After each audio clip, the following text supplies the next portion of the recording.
a točil video z domu. Ondřej je blbec.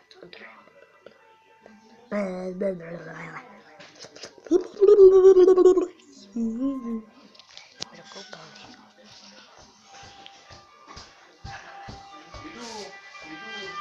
Já jdu do koupelny.